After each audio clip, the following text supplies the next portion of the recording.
On a remarqué donc que l'usage des vidéos est très fort avec YouTube, avec toutes ces plateformes d'accès libre au grand public. Donc nos étudiants, les élèves, nous-mêmes, nous avons plutôt tendance à aller chercher des ressources vidéo dans ces plateformes. Et quand on regarde un peu ces ressources, on s'aperçoit que parfois on peut avoir des productions de type narration. C'est-à-dire qu'on nous raconte quelque chose, on nous raconte un récit, une situation, un événement. Alors ça peut être dans un genre journalistique, mais ça peut être dans un autre genre. Et en fait, il y a des travaux qui s'intéressent à cette question de savoir si raconter une histoire, raconter un événement qui traduit les informations qu'on veut faire apprendre, c'est une bonne chose.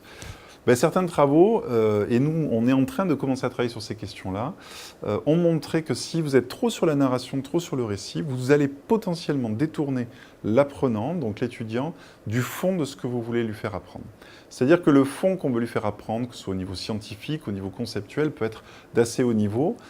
Le récit permet de le concrétiser, de le rendre accessible, ce qui est très intéressant du point de vue de la mémoire humaine, puisqu'on sait que les informations concrètes sont plus faciles à mémoriser. Mais le problème, c'est que le discours, parfois, peut être trop éloigné du fond pédagogique que l'on veut faire passer. Et dans ce cas-là, en fait, on s'aperçoit que l'anecdote, le récit, la narration peut à un moment détourner l'étudiant du fond de l'apprentissage.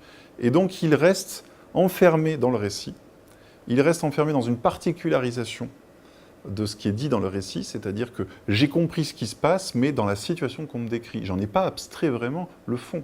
Donc je ne suis pas capable, moi, ensuite, de transférer cette connaissance et de l'appliquer à d'autres situations.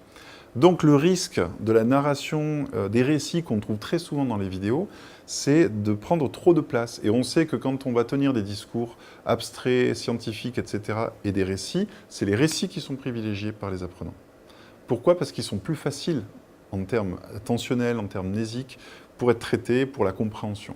Donc c'est naturel, c'est un principe, je dirais, assez économique et de facilité du système cognitif humain qui va se diriger vers ce qui est facile à construire mentalement.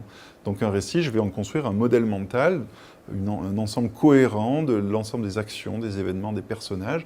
En revanche, en abstraire le fond, ça peut être difficile. Donc je dirais que quand on construit une vidéo, il faut être très vigilant sur ce rapport entre le récit et le fond qu'on veut faire apprendre. Et certains modèles nous montrent bien que plus vous les rapprochez, plus vous les interconnectez, plus vous avez de chances que l'étudiant apprenne en profondeur ce qui est présenté.